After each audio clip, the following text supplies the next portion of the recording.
keselamatan itu hanya ada dalam Kristus Yesus, karena Dialah Allah itu sendiri. Dialah keselamatan itu sendiri, dan tidak ada orang yang sampai kepada Bapa tanpa melalui Dia. Tuhan sendiri menghendaki gereja untuk menjadi sarana keselamatannya. Gereja juga telah menegaskan perutusan itu dalam dokumen-dokumennya. Lumen Gentium artikel 14. Maka terutama kepada umat beriman Katoliklah Konsili Suci mengarahkan perhatiannya. Berdasarkan kitab suci dan tradisi, Konsili mengajarkan bahwa gereja yang sedang mengembara ini perlu untuk keselamatan. Sebab hanya satulah pengantara dan jalan keselamatan, yakni Kristus. Ia hadir bagi kita dalam tubuhnya, yakni gereja, dengan jelas-jelas menegaskan perlunya iman dan baptis. Kristus sekaligus menegaskan perlunya gereja yang dimasuki orang-orang melalui baptis bagaikan pintunya. Maka dari itu, andai kata ada orang yang benar-benar tahu bahwa gereja Katolik itu didirikan oleh Allah melalui Yesus Kristus sebagai upaya yang perlu, namun tidak mau masuk ke dalamnya atau tetap tinggal di dalamnya, ia tidak dapat diselamatkan. Walaupun dalam Lumen Gentium artikel 14 tadi sudah jelas tentang keselamatan dalam Yesus melalui gereja Katolik sebagai pintunya, muncul keambiguan pada artikel-artikel selanjutnya, khususnya artikel 15 dan 16 yang berkenaan dengan umat non-Katolik dan umat non-Kristiani. Mari kita lihat bersama. Lumen Gentium 15. Gereja tahu bahwa karena banyak alasan ia berhubungan dengan mereka yang karena baptis mengemban nama Kristen, tetapi tidak mengakui ajaran iman seutuhnya atau tidak memelihara kesatuan persekutuan di bawah pengganti Petrus.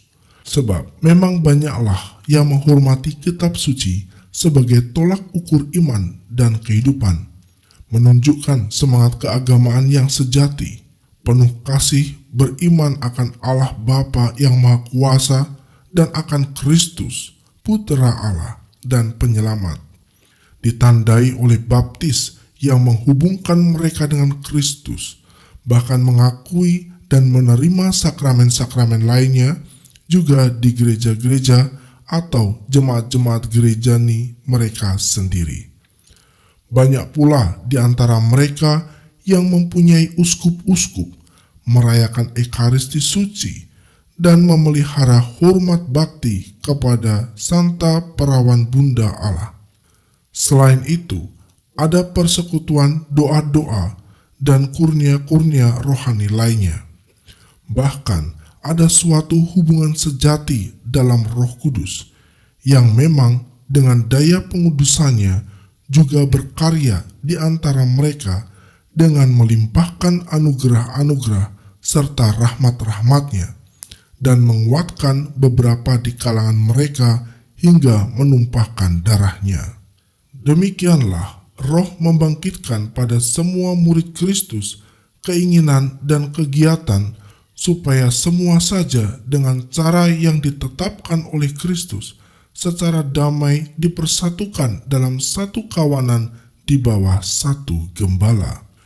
Untuk mencapai tujuan itu, Bunda Gereja tiada hentinya berdoa, berharap, dan berusaha, serta mendorong para putranya untuk memurnikan dan membarui diri, supaya tanda Kristus dengan lebih cemerlang bersinar pada wajah gereja.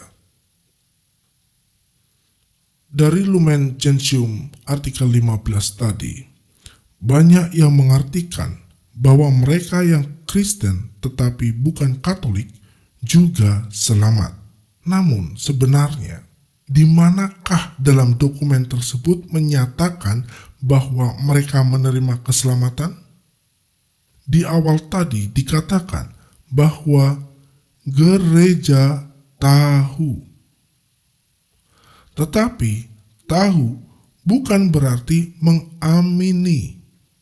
Maka gereja mengatakan, demikianlah Roh membangkitkan pada semua murid Kristus keinginan dan kegiatan, supaya semua saja dengan cara yang ditetapkan oleh Kristus secara damai dipersatukan dalam satu kawanan di bawah satu gembala.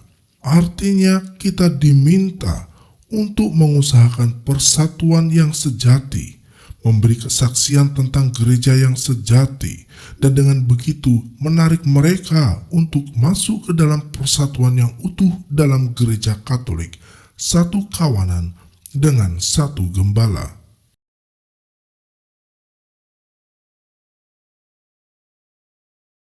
Seseorang dibaptis berdasarkan apa yang dia imani. Dia percaya, lalu dibaptis. Pengecualian terjadi bagi baptisan bayi, yang mana yang dipertanggungjawabkan adalah iman kedua orang tuanya, dan orang tua bertanggung jawab penuh atas hidup iman anak yang diserahkan kepada Tuhan. Rasul Paulus dalam Efesus bab 4 ayat 3-6 sudah mengatakan pentingnya kesatuan iman, baptisan, dan gereja. Dan berusahalah memelihara kesatuan roh oleh ikatan damai sejahtera, satu tubuh dan satu roh, sebagaimana kamu telah dipanggil kepada satu pengharapan yang terkandung dalam panggilanmu. Satu Tuhan, satu iman, satu baptisan, satu Allah dan Bapa dari semua, Allah yang di atas semua dan oleh semua dan di dalam semua. Mereka yang dibaptis dalam nama Bapa, Putera, dan Roh Kudus, namun tidak masuk dalam gereja Katolik, tidak memperoleh janji pengharapan yang satu itu, yaitu keselamatan. Karena janji itu diberikan oleh Tuhan kepada iman yang satu dan tubuh yang satu, gerejanya, yaitu gereja Katolik yang dia sendiri dirikan di atas Petrus. Orang yang tadinya sudah dibaptis non-Katolik dan ingin masuk menjadi Katolik, seharusnya dibaptis secara Katolik, bukan sekedar diterimakan saja seperti praktik gereja sekarang. Mengapa? Karena ketika mereka dibaptis non-Katolik, iman yang mereka akui adalah iman non-Katolik. Sedangkan untuk menjadi satu tubuh, mutlak diperlukan kepercayaan akan iman yang sama. Tidak mungkin seseorang menerima kepala tetapi menolak tubuhnya. Maka mereka yang tadinya sudah dibaptis non-Katolik dan ingin menjadi anggota gereja Katolik seharusnya dibaptis Katolik. Hal demikian seharusnya tidak boleh dianggap salah karena dianggap mengulang baptisan. Karena yang terjadi sebenarnya adalah orang itu belum dibaptis Katolik karena tidak mengakui iman yang sama sebagai Katolik. Jika ada yang berpendapat bahwa baptisan non-Katolik dianggap sah oleh gereja Katolik sehingga tidak perlu dibaptis, lalu mengapa mereka tidak boleh menyambut Ekaristi dalam gereja Katolik? Padahal syarat utama menerima Ekaristi adalah sudah dibaptis. Jika ini adalah sebuah kesepakatan ekumenisme, mengapa orang Katolik yang menjadi Protestan tetap menerima baptisan lagi di tempat barunya, sedangkan gereja Katolik malah tidak melakukan hal yang sama? Jika ini inisiatif dari gereja Katolik saja, maka hal ini merupakan hal yang sangat menyedihkan dan harus segera diluruskan. Jadi kesimpulannya, mereka yang tidak berada dalam persatuan dengan gereja Katolik tidak menerima janji keselamatan meskipun mereka mengakui Kristus Yesus sebagai Tuhan Allah.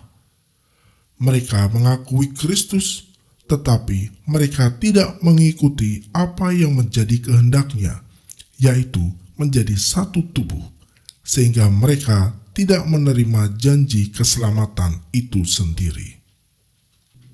Amin. Tuhan memberkati.